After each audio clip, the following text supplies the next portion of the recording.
Savez-vous que le développement d'une Afrique solide et prospère passera systématiquement par la valorisation et la promotion de l'expertise de la diaspora pour la préservation de la bonne gouvernance?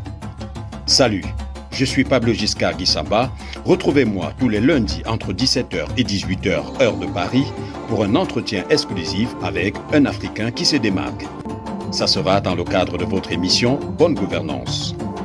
L'Afrique d'une seule voix, enfin, une radio qui place l'expertise africaine au cœur du développement. Irina Passeli Kumba, alias Mam Kumba, est l'invitée du journal des diasporas africaines aujourd'hui. Vous écoutez l'Afrique d'une seule voix. Le journal des diasporas africaines. Le journal des diasporas africaines reçoit ce matin une Gabonaise qui réside actuellement aux États-Unis. Elle exerce en qualité de recruteur pour le compte de l'Éducation nationale. Elle va se présenter. Bonjour. Bonjour à vous, Eugénie, vous allez bien? Je vais bien, et vous? Oui, ça va. Merci de me recevoir. Pour moi, c'est un plaisir de vous entretenir ce matin. Alors, vous avez un petit nom qui est très révélateur de vos origines, hein? Mam Kumba. Mam Kumba. Voilà, c'est comme ça qu'on vous appelle. Et qui se cache derrière ce Mam Kumba? Alors, Mam Kumba, moi, je viens du Gabon, donc c'est un pays de l'Afrique centrale, je suis bantou. Et chez nous, maman, pour dire maman, la mère, la matrone, on va dire Mam. Et puis, Kumba, alors c'est tout simplement le nom de la défunte mère de mon père. J'ai hérité de son nom et donc je n'ai pas voulu qu'elle disparaisse et je continue à la faire vivre à chaque fois qu'on m'appelle, donc on m'appelle maman. Quel est votre vrai nom? Votre nom de naissance? Prénom? Alors mon nom, à l'état civil, je suis Irina Passeli Kumba. Je suis gabonaise, née et grandie au Gabon. Bon, toi, je t'ai quitté pour un amour. Le cafard s'est immigré, m'envahit. Mon feu de joie s'appauvrit, mes larmes s'affolent. Certains jours, je souffle l'espoir d'adopter le cafard pour que le blues me console. Oh yeah, yeah. À mon rythme, j'épouse le froid pour mon bonheur. Loin de tes yeux, je ferme les miens et je m'accorde.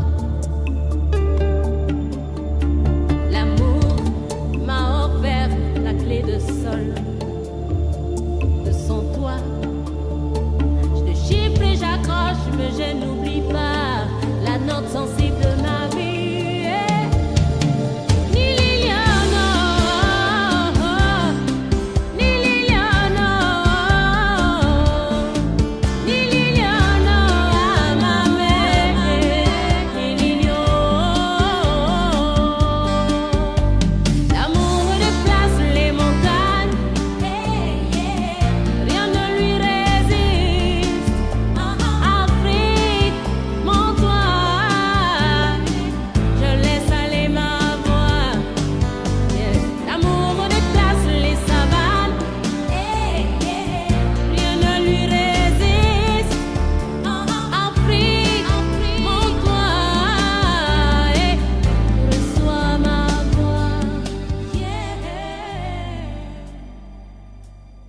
Sans cet amour qui me réchauffe comme ton soleil, sans cet ajout qui me réjouit au fil des jours,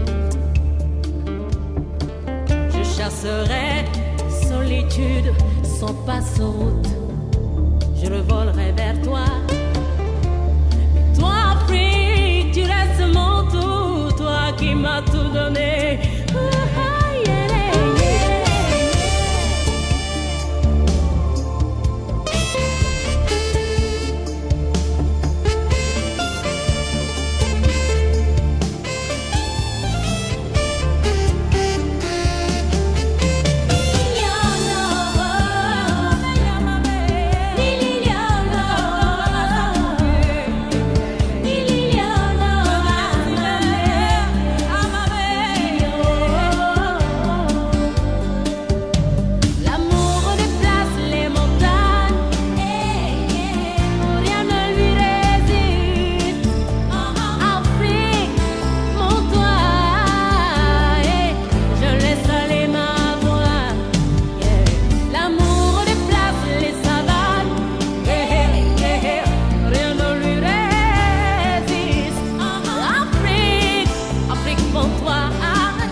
laisse aller ma voix, je laisse aller ma voix.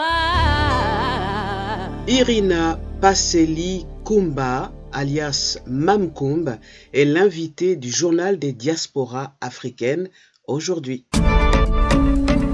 Vous écoutez l'Afrique d'une seule voix. Le journal des diasporas africaines. Alors, deuxième question. Vous êtes donc actuellement aux États-Unis. Pour quelle raison avez-vous quitté le Gabon? Alors, en 2017, j'ai pris la décision de me tourner vers beaucoup plus d'aventures professionnelles du côté des États-Unis, pour la simple raison que je n'avais pas forcément les perspectives professionnelles que j'attendais dans mon pays d'origine à cette époque-là. Et les États-Unis m'offraient professionnel et personnel. J'ai donc décidé d'immigrer ici et de trouver ma place. Alors j'aimerais en savoir un peu plus. Comment se fait-il que vous n'avez pas trouvé un lieu où exprimer votre plein potentiel au Gabon? Alors je dirais que il n'a pas été question de ne pas trouver le lieu. Il a plutôt été question d'une lenteur certainement administrative. Alors moi je suis diplomate de profession. Et donc, toute ma carrière était tournée vers l'administratif, notamment le monde diplomatique. Et j'ai exercé quelque temps au ministère des Affaires étrangères. Et pour des lenteurs administratives à cette époque-là, j'ai rencontré beaucoup de difficultés parce que le plan professionnel est celui qui nous permet de nous projeter aussi bien familialement, socialement que personnellement. Et donc, il y avait cette énorme lenteur administrative qui m'a laissée, je pense, impatiente. Et j'ai décidé, à cette époque-là, j'étais encore plus jeune, je me suis dit qu'il fallait que je commence à bâtir ma vie sur des bases extrêmement solides professionnellement. Voilà, tout simplement. Parler en public, une véritable angoisse pour beaucoup d'entre nous. Pourtant, nous vivons dans un monde où exprimer ses idées avec force, efficacité et éloquence devient vital. Pas de panique, il suffit d'avoir les bons outils. Je suis Charlène Angota, avocate au barreau de Lyon, chargée de la rubrique Parlons peu, parlons mieux. Retrouvez-moi chaque mercredi matin en compagnie d'Eugénie Dieki dans la matinale Bon Matin Diaspora de 6h à 10h. L'Afrique d'une seule voix. Enfin une radio qui fait de vous des orateurs hors pair.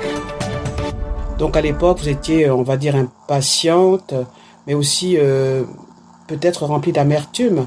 Est-ce qu'il y a un message à lancer aux autorités gabonaises et africaines concernant justement les jeunes diplômés qui ont du mal à trouver un travail, mais parfois aussi à être payés? C'est un problème récurrent, je pense. Oui, ça peut arriver. Alors, ce que je dirais, je n'aurais pas spécifiquement de message. Je pense qu'il faut aller sur une pluralité d'horizons quand ça vient à ce type de difficultés. Il faut savoir que l'adéquation formation-emploi demeure encore une difficulté dans nos pays d'Afrique subsaharienne. Donc, moi, j'ai été formée pour être diplomate et l'entité par excellence qui m'a accueilli va être les affaires étrangères. Lorsque j'ai fait mention de la lourdeur administrative, c'est qu'il y a, il me semble, un plan de carrière à bâtir pour pouvoir accueillir justement ces talents, ces étudiants qui viennent de l'étranger et qui ont pour perspective certaines administrations ou certaines entreprises. Donc, c'est peut-être un travail à faire de ce côté. Aussi maintenant de la perspective du candidat, de l'étudiant, de celui qui veut revenir et servir son pays, mais il faut se dire qu'il faut être réaliste quelque part lorsqu'on choisit sa formation, parce qu'il y a des réalités qu'on va rencontrer sur le terrain et il faut à ce moment-là pouvoir se déployer efficacement pour trouver sa place. Moi, je l'ai trouvé et j'ai exercé pendant quelques années. J'étais pleinement satisfaite de ce que je faisais. Ça m'a ouvert beaucoup de portes et beaucoup d'opportunités professionnelles. Par contre, cette lenteur administratives dont je fais mention ici, par exemple, ne me permettaient pas forcément d'être rémunérée. Oui. Et donc, tout travail mérite un salaire. Pendant plus de 5 ans, je pense qu'on peut avoir toute la fougue du monde, mais il y a bien des obligations auxquelles il faut faire face dans le quotidien. Et je pense que l'opportunité que j'avais, j'ai la chance d'être trilingue, donc c'était d'exercer finalement dans un environnement qui pouvait m'accueillir avec ces autres langues que je pratiquais et que je parlais couramment. Et les États-Unis, effectivement, m'ont ouvert cette porte-là et je n'ai pas... À ce moment-là, ce fut un choix difficile. Oui. Mais je pense qu'on peut toujours servir son pays, sa nation, son continent. On peut le faire de façon très rapprochée, comme on peut le faire à distance aussi. Donc, je ne perds pas espoir.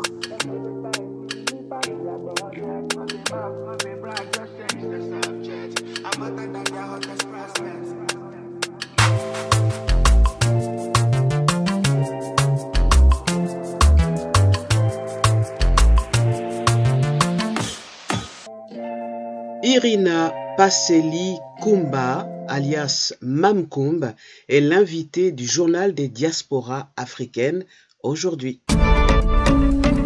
Vous écoutez l'Afrique d'une seule voix. Le journal des diasporas africaines.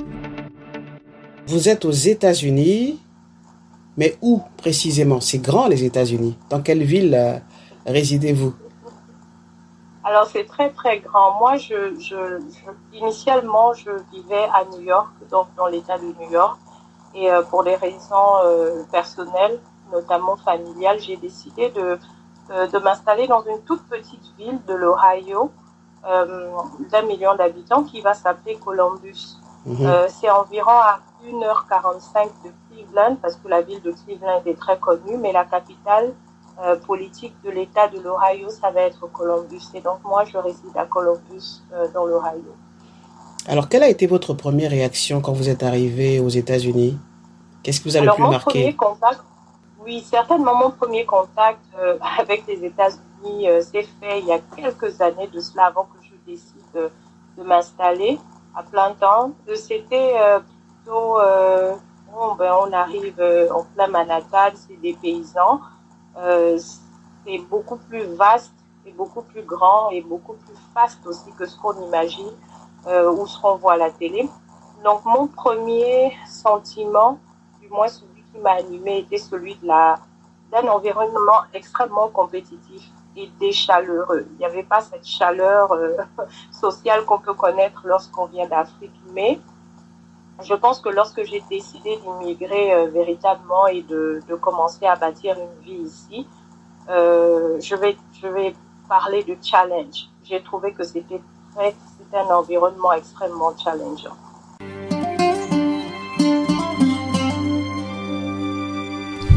Vous écoutez l'Afrique d'une seule voix. l'Afrique d'une seule voix. L'Afrique d'une seule voix. L'Afrique d'une seule voix.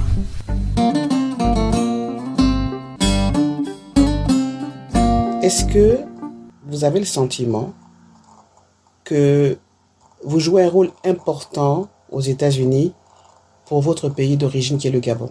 Alors, de ma perspective, étant dans une ville d'1 million d'habitants, avec une population africaine assez importante, je dirais, de là où je vis, le Gabon est très connu pour le moment. Mais l'Afrique est connue comme étant un continent avec quelques pays qui émergent dans l'inconscient collectif des Américains.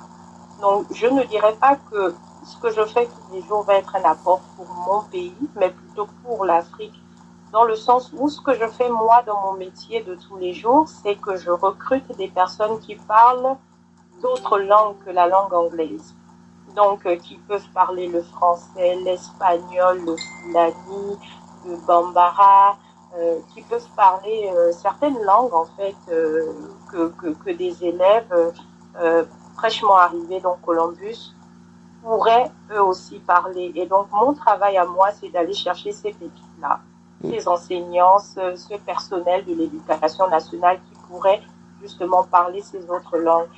si je n'étais pas africaine, je n'aurais pas cette visibilité, je n'aurais pas cette oreille attentive. Donc moi, mon travail tous les jours consiste à baigner dans la culture d'autrui pour extraire les meilleurs talents et les mettre à profit finalement de la communauté via l'enseignement de nos enfants ou de nos élèves. Donc, est-ce que c'est important pour ma communauté? Je pense que oui, parce que sans cet aspect culturel, les élèves que nous servons tous les jours n'auraient pas eu droit à une éducation équitable, dans le sens où on ne veut plus que la langue soit une barrière ou un frein à l'éducation. Donc oui, je sers ma communauté, pas spécifiquement le Gabon, mais c'est une fierté de servir l'Afrique sous toutes ses couleurs et par le biais des langues. Ouais, mais c'est magnifique, tout simplement. Alors, parlez-moi de l'éducation nationale américaine. Qu'est-ce qu'elle a de spécifique en comparaison avec l'éducation nationale gabonaise? Alors, c'est pas pour dire qu'aux États-Unis c'est mieux qu'en Afrique ou au Gabon. C'est simplement pour nous expliquer des deux systèmes, quels sont les avantages. Il y a forcément les avantages aussi bien au Gabon qu'aux États-Unis, au sein de l'éducation nationale. Tout à fait. Alors, ce qu'il y a de particulier dans les États-Unis, c'est qu'on a l'impression que chaque État, je vis ici depuis moins de 10 ans, ce n'est que mon observation, chaque État ressemble finalement à un pays avec son propre fonctionnement, ses propres lois. Donc moi, je vais parler de ce que je sais dans le district dans lequel j'exerce, donc la ville pour laquelle je recrute des enseignants, donc l'éducation nationale de la perspective de ma ville. Ce que j'ai constaté, c'est que l'inclusion et la diversité font systématiquement partie de la mécanique de fonctionnement. C'est-à-dire que dès le début de l'année, par exemple, on prend en compte les différents aspects culturels, sociaux et économiques que les élèves peuvent ou rencontrent généralement pour bâtir un système assez solide pour que l'éducation soit de qualité. Et ça, ce sont des aspects pour moi qui sont tellement importants et que je n'ai peut-être pas retrouvés lorsque j'ai été moi-même élève, étudiante, collégienne en Afrique. C'est-à-dire qu'ici, moi, je travaille dans le monde associatif, je travaille beaucoup avec les jeunes filles, par exemple. Aucune jeune fille ne peut s'absenter de l'école, par exemple, pour des besoins personnels ou relatifs à son cycle menstruel, parce que dans les écoles, les protections sont prévues. Ah, c'est prévu. Pour moi, c'est saisissant. Oui. Oui, c'est prévu dans certains établissements. C'est saisissant parce que, au final, l'humain est placé au centre de tout ce qu'on fait. Irina Passeli Kumba, alias Mam Koumba, est l'invitée du journal des diasporas africaines aujourd'hui. Vous écoutez l'Afrique d'une seule voix. Le journal des diasporas africaines. On est conscient, par exemple, qu'avec la crise du Covid, certains parents soit vont travailler en ligne ou vont aller travailler ou ont perdu leur emploi et tout ce qui va avec, qui est relatif à cette crise, à cette pandémie mondiale. Les repas, le petit déjeuner, le déjeuner et le goûter sont servis dans les établissements. Donc, ça fait qu'en fait, on développe tout un système social, culturel, pour que les enfants, finalement, apprennent dans les meilleures conditions. En fait, moi, j'ai l'impression que l'éducation nationale ici, c'est un parent. Lorsqu'on dépose son enfant à l'école le matin, on a l'impression de déposer son enfant chez un parent. Parce qu'il sera pris en charge, normalement paye des taxes pour ça, mais il y a l'humain qui est placé au centre de tout. Donc, c'est peut-être cette différence-là, la prise en compte de l'humanité finalement de l'éducation et de se dire que éduquer, ce n'est pas seulement instruire, mais c'est un comportement, c'est une attitude, ce sont des projections, c'est une vision, parce que l'école, au final, ce n'est que le reflet de la société. Et ça, je pense qu'on a encore un petit peu de travail à faire en Afrique sur ce plan-là, mais ça me plaît de naviguer dans ce genre d'environnement, là où l'humain est placé au cœur même des décisions et du fonctionnement.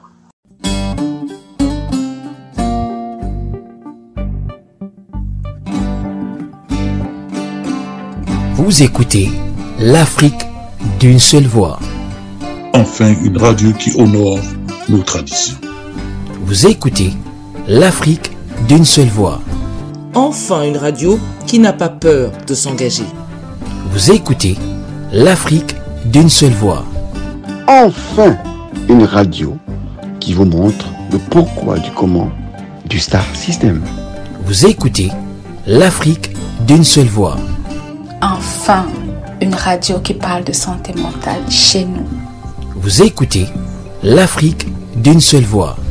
Enfin, une radio qui place l'expertise africaine au cœur du développement.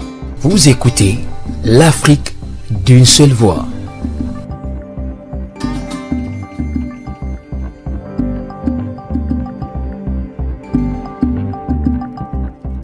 Alors, à cause des médias, on a une image assez écornée des États-Unis. On sait que bien souvent, il y a des fous dangereux, je vais appeler ça comme ça, qui se lèvent un matin avec des fusils et vont carrément tirer sur des élèves, tirer sur des enseignants dans des collèges, des lycées, des universités. Parlez-moi un peu de ça, justement. Et on ouvre ce matin ce journal avec ces images. Les drapeaux en berne après ce nouveau drame aux États-Unis qui relance le débat sur les armes. Un garçon de 18 ans a été l'auteur d'une fusillade dans une école primaire, tuant 19 élèves et 2 adultes. Bilan pour le moment provisoire. Cela s'est produit donc dans une école élémentaire d'Uvalde, entre San Antonio et la frontière mexicaine. L'émotion aux États-Unis, le choc pour la population. Retour sur les faits avec Florent Ferraud. De l'inquiétude et des larmes pour ses parents d'élèves. Devant l'école d'Uvalde, un défilé macabre, celui des corbillards venus récupérer les victimes. Beaucoup sont longtemps restés sans nouvelles de leurs enfants.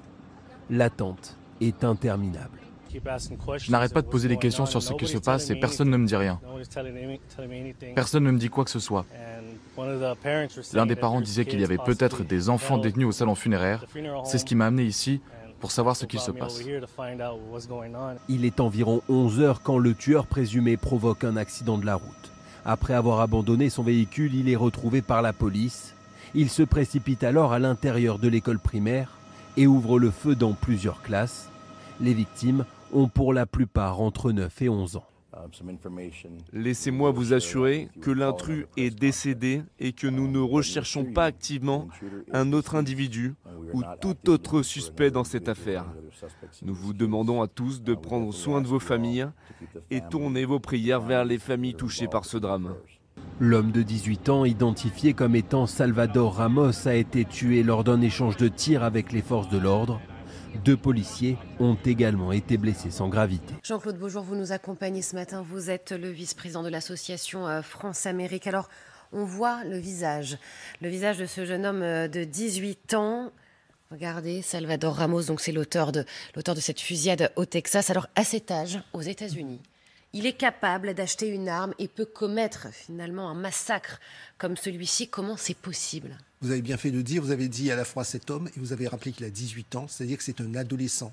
Un adolescent peut effectivement acheter une arme, non seulement il peut, le 2e amendement de la Constitution autorise le port d'armes, mais non seulement il peut, mais il est suffisamment entraîné, il est suffisamment acculturé pour pouvoir tuer 19 personnes. Je rappelle par exemple que c'est aussi aux États-Unis où il arrive que certains parents offrent une arme à leurs enfants pour l'anniversaire avec des cours de tir. Alors attention, ça n'est pas majoritaire, on l'a bien compris.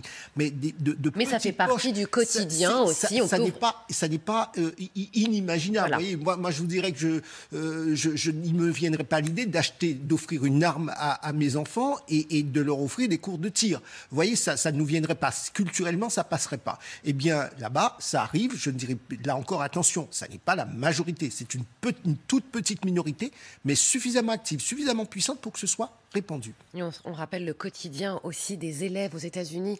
On avait ce témoignage ce matin qui nous racontait que les enfants âgés de 7 ans ont des exercices pour s'entraîner en cas de fusillade. Voilà, on leur apprend le silence, comment se cacher si un homme rentre comme ça dans la classe. C'est la réalité aux États-Unis. Vous voyez, ce qui est dramatique, c'est que dans certaines régions que connaît bien Pascal, on est des régions sismiques, on apprend à se prémunir, à prévenir, à organiser organiser les tremblements de terre. On sait comment réagir. Au Japon, il y a une culture autour de ça. Au Japon, c'est quelque chose d'assez... C'est la culture contre les armes. Aux États-Unis, c'est la culture contre l'agression à armes à feu. Ouais. C'est donc un phénomène quasi naturel, si je puis me permettre cette comparaison qui est grossière, mais c'est pour vous montrer à quel point nous sommes arrivés à quelque chose qui s'est installé dans la société américaine. Est-ce qu'on est vraiment dans cette Amérique-là, ou alors c'est simplement que les médias en font un peu trop? Je pense que, je l'ai dit tantôt, chaque État va finalement être un pays en lui-même avec son propre fonctionnement. Ce que je n'ai pas aimé des États-Unis, ou que je continue de ne pas aimer et que je refuse d'aimer, c'est la violence ambiante, effectivement. Donc, il y a des États qui permettent le port d'armes, il y a des personnes, des individus qui, pour leur propre sécurité ou autres, disposent de certaines armes, à feu notamment. Et on est quand même dans un pays extrêmement capitaliste, donc les maladies ou toutes les pathologies mentales, psychologiques, psychiatriques vont être très exacerbées parce que c'est un pays de stress. Donc moi, ce que je ne comprends toujours pas, c'est cette culture de la violence qui est finalement institutionnalisée. Mais une fois de plus, c'est cela mon regard. Par contre, ce que je pense concernant la violence dans les établissements, je ne sais pas si c'est un cycle qu'on va pouvoir arrêter, parce que finalement, on se rendra compte que les shooters de masse sont de plus en plus jeunes. Et des fois, quand on essaie un peu d'investiguer pour savoir ce qui se passe, 80% des cas vont être des troubles mentaux, ou alors un dysfonctionnement vis-à-vis de ce qu'on perçoit d'autrui. Donc ça peut être culturel, ça peut être religieux, ça peut être raciste, ça peut être homophobe. Moi, je crois que ce qu'il faut, c'est de revenir à l'homme et de revenir à la perception qu'on se fait d'autrui, et comment est-ce qu'on réapprend à vivre ensemble. Est-ce que je me sens inquiète à chaque fois que je dépose mes enfants, j'ai un fils qui est très jeune, à la crèche le matin? J'ai envie de dire que oui. Mais par contre, je décide, en tant que parent d'élève, je décide en fait de me situer toujours dans des vibes, des vibrations positives, parce qu'au final, on ne sait jamais, et puis il faut cultiver le positif. Mais oui, ça peut être anxiogène. L'entité pour laquelle je travaille, ce qu'on fait, c'est qu'on a des préparations à ce type de situation. Donc, une fois par trimestre, les enfants, les enseignants, le personnel éducatif dans les bâtiments, nous sommes tous formés pour prévenir ce genre d'incident. En tout cas, on se forme au cas où ça nous arriverait. Oui. On saurait comment réagir, et on souhaite que ça ne nous arrive pas, bien évidemment. Je suis vraiment contre cette culture de la violence. Je pense que c'est un problème qui est très empirique et je ne sais pas si on va le régler. Mais moi, je fais confiance à mes ancêtres, et puis on se dit qu'on est protégé et qu'on n'est jamais seul au final. C'est peut-être naïf de ma part, mais je le prends comme ça.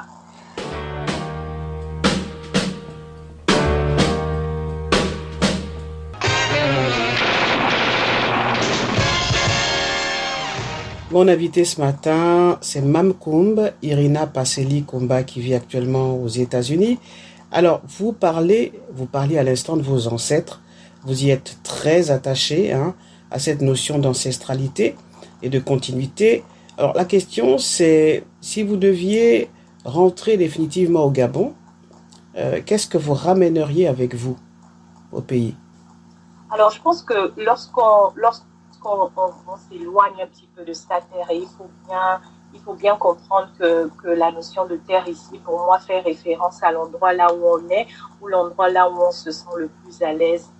Je suis une citoyenne du monde. Lorsque je suis aux États-Unis, je me sens chez moi. Lorsque je suis à Singapour, je me sens chez moi. Je suis en Côte d'Ivoire, je me sens comme à la maison. Et si je suis en Tanzanie, je considère que je suis chez moi aussi. Tout ça, c'est pour dire que au final, ce qui est important, ce sont les valeurs, justement, qu'on veut transmettre, qu'on veut inculquer ou qu'on veut pérenniser. Si la chance arrive et que je rentre finalement au Gabon, je pense que je mettrai vraiment à contribution mon expérience personnelle d'abord. Et si j'en ai l'occasion, je mettrai à contribution mon expérience professionnelle, tout simplement parce que les biens matériels s'envolent, mais les valeurs voyagent et traversent le temps. Donc, l'Amérique fait de moi la femme que je suis aujourd'hui, et c'est un processus qui est d'abord mental, c'est un état d'esprit. Quand on vit en Amérique, on se rend bien compte que le rêve est possible, qu'il faut rêver, éveiller. Et si je rentre au Gabon, ce sera mon mantra, ce sera celui-là. Il faut se lever chaque matin en se disant que son rêve est possible et qu'il faut le vivre éveillé. Donc, il faut se lever pour se battre. Et c'est cet état d'esprit que je pense que je ramènerai. Maintenant, je n'hésiterai pas à mettre à contribution tout ce que j'aurais appris de la vie ici, autant sur le plan personnel que professionnel, et je le partagerai avec qui le voudra, et en toute humilité, bien sûr. La valorisation et la promotion de la femme, c'est mon dada. Je m'appelle Amina Nzenga. Je serai votre hôte du lundi au vendredi dans Time is Woman. Une émission qui parle de la femme dans toutes ses déclinaisons. Venez découvrir les portraits des femmes d'Afrique qui, comme moi, cultivent l'adage « Quelles que soient les difficultés, il n'y a pas d'échec, que des opportunités ». Je vous donne donc rendez-vous sur les ondes de l'Afrique d'une seule voix. Enfin, une radio qui porte fièrement toutes les femmes. Il faut rêver éveillé, on a compris. Alors, ma dernière question, c'est quel message pour les Gabonais qui vous écoutent ce matin, pour les diasporas dans le monde? Quel message à l'Afrique, finalement? Ce que je voudrais dire d'abord à l'Afrique, aux Africains en général, c'est que au final, le monde nous appartient. Je m'excuse pour le bruit certainement derrière, mais le monde nous appartient en tant qu'Africains et nous ne pouvons pas nous élever, nous ne pouvons pas nous projeter, nous ne pouvons pas prétendre à ou aspirer à quoi que ce soit si nous ne savons pas d'où nous venons et si nous ne mesurons pas l'ampleur de la richesse culturelle que nous pouvons avoir.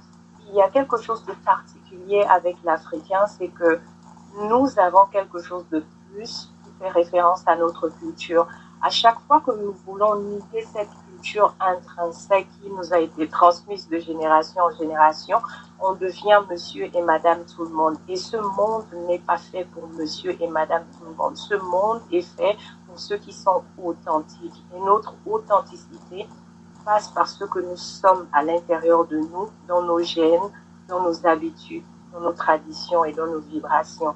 Mon message pour le Gabon va être de se dire qu'en tant que Gabonais, nous devons construire notre pays. Et nous n'allons pas le construire en nous comparant. Nous n'allons pas le construire en nous refermant sur nous-mêmes. Et nous n'allons pas le construire en nous plaignant sans cesse. Retroussons-nous les manches dans l'amour, dans la gaieté, dans la bonté, dans l'ambition, dans tout ce qu'il y a de plus merveilleux. Mais je dirais aux Gabonais qu'il est temps que nous repartions dans nos villages. Il est temps que nous repartions dans notre culture. Il est temps que nous repartions aux rites et aux traditions qui ont fait du Gabon le pays que le monde entier a découvert et continuera de découvrir. Si on ne sait pas d'où on vient, on ne saura jamais là où on va. Et donc, mon message pour le Gabonais, c'est de s'enraciner dans les valeurs qui nous ont été transmises. Parce que ces valeurs-là ont projeté le Gabon loin. Mais nous, la jeune génération, nous avons le devoir de projeter le Gabon encore plus loin. Et le ciel sera notre limite. Merci infiniment, Mame Coumba, de nous avoir fait partager votre univers, là où vous vivez, là où vous résidez. C'est donc aux États-Unis, l'Afrique d'une seule voix. Au revoir. Merci à vous. Au revoir.